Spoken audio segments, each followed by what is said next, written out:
Sanwo-Olu in Lagos made the biggest mistake of his life by not making a quick decision about his integrity, but rather deciding to follow orders, which has now damaged his integrity. I don't know how he's going to recover from it.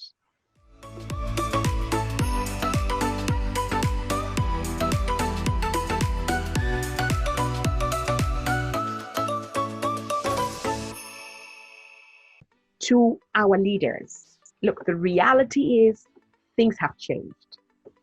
This is change. It's here to stay. I hope it's here to stay. So our leaders have to accept the fact that perhaps they have to allow a fresh breed of people. In Africa, we have turned politics into an inheritance. Godfatherism has destroyed Nigerian politics, and it has to end. So, word to the leaders, accept defeat.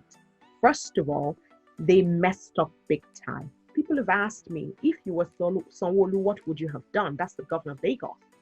And on that fateful night, when the order had been given that the military, first of all, it was so unbelievable that they denied not knowing that the military was there. I mean, how silly can you get? The truth will eventually be revealed. And eventually they all started to expose themselves. Oh no, I didn't order them. I didn't know who sent them. Oh yeah, it was the governor who asked us to come. No, we weren't even there in the first place. Eventually, oh yeah, it was the governor that asked us to come. All of that.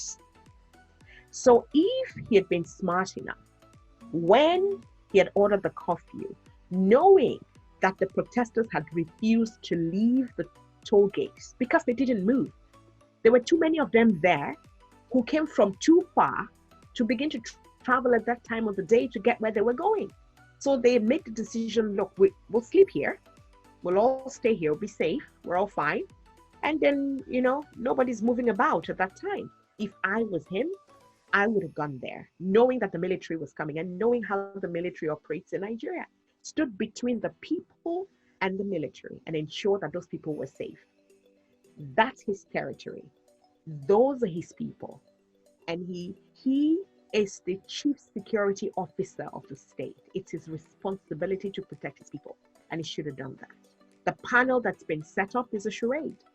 The panel, some of the members of the panel are saying, well, nobody has the authority to call us to come and sit at the panel. And eventually when the panel does sit and recommendations are made, they're never going to be implemented anyway. This is not the first time. The one word I would have for the leadership is, your time is spent. Well done. You've done your bit, but your time is spent. You've got up until 2023, to do what is left to be done. And thank you. Thank you for the time. But I am one of the people who's come through a leadership that didn't do much for me. And I had to struggle through my life to get where I am today. So, and a number of young people are tired and sick of that. Even older people are tired and sick of that. However, my biggest message is for the young people. It's for the young people. Look, think about it. Elections are not they're not majorly about democracy. Election is not the major event of a democracy. There is sensitization. That's an event of democracy. There is orientation. There's registration of voters. There's empowerment of voters to know their rights. That's an event of democracy. And we've lost all that bit and we just focus on elections. So I want to encourage every young Nigerian who's listening and who is of age, who will be of age to vote in 2023, register to vote. So Nigeria has a large community in Ireland, many of whom are aggrieved about what's happening, in their birth country, the country of birth. Yeah. We saw a series of protests in Dublin, and I know people like you who are influential and in the position of power, lent a voice to what was going on at the time and what's still going on, to be honest. Yeah. So for those who don't know, what are the kind of measures, what are the things you did to ensure that peace is restored back to Nigeria? What moves did you make? the very first thing was I'd engaged with a councillor colleague of mine in Longford, who is also a Nigerian, and then we'd agreed to do a joint letter to the president of Nigeria, asking that he ordered the military to stop killing innocent Nigerians who were protesting peacefully, and to end SARS. So at the time we decided to write the letter, it was basically just to end SARS. By the time we sent the letter, or by the time we had the letter ready and we're going to send it through the embassy of Nigeria here in Ireland, the government had said they'd ended SARS. However, they substituted it with SWAT, which didn't make sense. So we kind of rewrote our letter and then said, look, we welcome the dissolution of SARS, but swapping it for SWAT, it's just your potato, seriously. So that wasn't the solution. The solution was really engaging with the young people. So that was the first thing I did, trying to get the attention of the Nigerian president from an international perspective. And as an Afro-Irish woman who happens to be Nigerian, Irish woman who is a councillor who happens to be Nigerian, and who has family and friends back in Nigeria, loved ones, who we were very concerned about. The day it happened, the shooting itself took place at the toll gate, we didn't sleep at all. So we're up all night praying, and because, I mean, physically we couldn't do anything, but we're praying for the safety of lives, especially because people just didn't know where people were. We were calling people that night. There were a good number of people we weren't able to speak to, and we got really concerned. And we called people here in Ireland as well who we knew had family back and said, have you spoken to your people? Just call people and ensure that they're safe. Please ask them to stay safe wherever they are at. I waited to hear world leaders make comments about the situation in Nigeria, and I didn't hear anything. I was thoroughly shocked. The first person I read who made a comment I read from was Hillary, and it was on Twitter, and I retweeted. And yeah, some people may not like her, but the fact is she made a statement with regards to the situation in Nigeria. And then I called for support from my Irish leaders, and I tweeted and I said, look, there are many Nigerians here. Nigeria needs international intervention, and I'm calling on our leaders. I called on the Taoiseach, I called on my party leader, and I called on the Minister for Foreign Affairs, Simon Coveney. And I said, please, can you take a stand, through the Minister of Foreign Affairs, take a stand on the situation in Nigeria.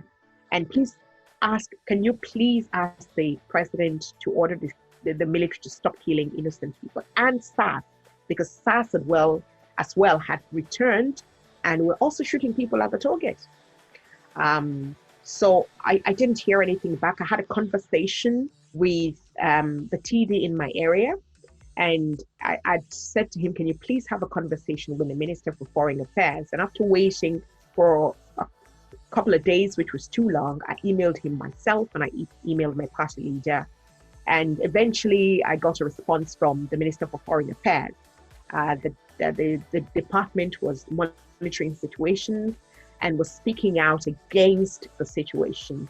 And the president of Nigeria had spoken at that stage, a speech that literally said nothing.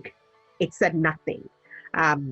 However, for whatever it was worth, people asked him to speak. He spoke, and we were speechless after his speech. So I think that the new leadership should be value-driven. People should understand the power of setting values, and we should emphasize that within the next level of leadership that we're going to be having.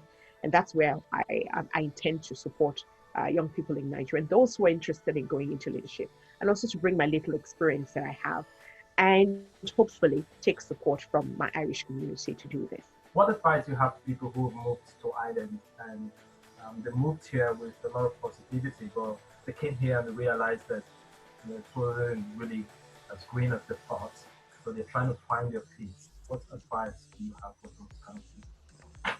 Okay, we've all been in that boat. I was in that boat years ago. My first thing to you is connect. Connect, connect, connect. They have, if these are people who are coming, say like in the last 10 years, you have a huge advantage that we never had. So use it. There are more people now on ground who are migrants. There weren't many migrants when I came. So there are more migrants with more experience now who can share their experience than when we first came to this country. So I would ask people like that to connect with people who are already established here and who have experience. That's one. Secondly, find something you're really passionate about that you want to do and keep hammering on it. Keep doing it. Keep doing it. Keep doing it. How are gurus made? How are experts built? Through consistency. When you do something over and over and over and over and over again, it grows in you. You become the master of it, so much so that you can do it in your sleep. So when there's something, when you see that it's something you really want, don't give up on it. And don't sit in a corner and worry about not being able to do it. I would say, find the people who are doing it already. Go to them, ask them. Don't be afraid to ask questions. I'm never afraid to ask anything. What's the worst that would happen? Either somebody would turn me down, right? They will say, no, the world's not going to end. Or they would say to me, no, no, you can't do that. Okay, so they say I can't do that. I'll go to somebody else who thinks I can do it because I believe in what I want to do. Here is the reality. I've tried to do things in this country where people have outrightly said to me, no, we don't do that here. And I'm like, okay, but I want to do it. So I go to somebody else who's done it and who believes in what I want to do, and I get it done. So find people, especially when you're convinced that what you want to do makes sense and it's going to make a change, it's going to improve people's lives. Never mind if it's a business. What's a business for? If you sell clothes, you improve people's lives, don't you? You help them wear nicer things. Everything we do in life is about making something better. You write a book, it's about helping people improve their lives. You sell wigs, it's about helping women look nicer. There's always a solution to whatever it is people sell. Believe in yourself, and in believing in yourself, be very clear in your mind about what you want to do and what you're doing, you know, so that when you speak it, if somebody says to you, no, that's just nonsense, you tell them, yeah, there's plenty of sense in it, but thank you for that nothing, and then you can go. I'd like you to talk a bit about how you got into Gogglebox Ireland and how the experience was for you. My husband and I run our business. We run our company. It's called D-Dimension Communications. And through that, we run an annual festival called Culture Fest. We do that through an arm of a company called Nigerian Carnival Ireland. We run MIB, which is a training academy for people development. And when people ask me, what do you do? I say, I build people. So we'd run Nigerian Carnival, the festival, in Ballymun. We became partners with the Access Arts Centre in Ballymun, and with the Dublin City Council. I'd received a call, and it was from the producers of Gogglebox.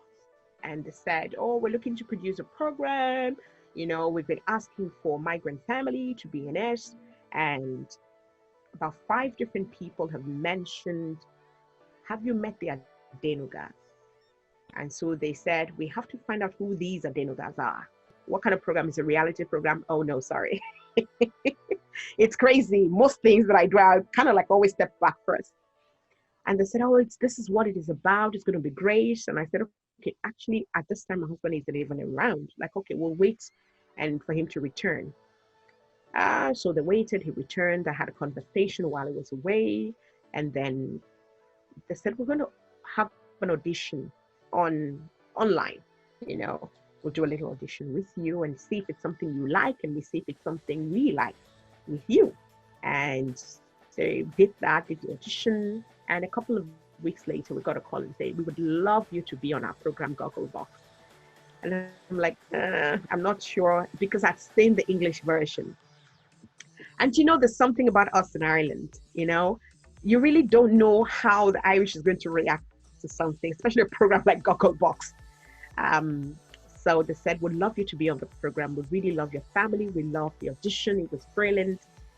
And I asked my husband, what do you think? He said, yeah, why not? And I asked my girls, they're like, what do you think, girls? They're like, yeah, sure, why not? for the fun of it. So we said yes. You know, when I stepped into politics, we knew instantly that it was going to impact on, you know, being on Gogglebox. And my husband and I had that conversation that I'm not really sure if I still want to stay on Gogglebox. Being a politician, there will be too many conflict of interest, especially say if they're showing a news program and we have to comment on it, and it's somebody in my party, you know, and if I'm not happy about it, you know, I'll have to express myself because I'm not driven by the general consensus. I'm driven by my values. So we had that conversation. We had the same conversation with the producers and said, look, I understand, and we don't want to put you in a difficult situation as well. So thank you. We appreciate all the time. But we had a fantastic run while we were on it. I think for the entire 5 seasons. This is the only season we haven't been on it, this new season. So people have emailed and, you know, called and inbox and everything like, we miss you, where are you? You're not in Gogglebox. And we're like, yeah. But it was great. And it is great. It is great. Even still now, people remember us in Gogglebox.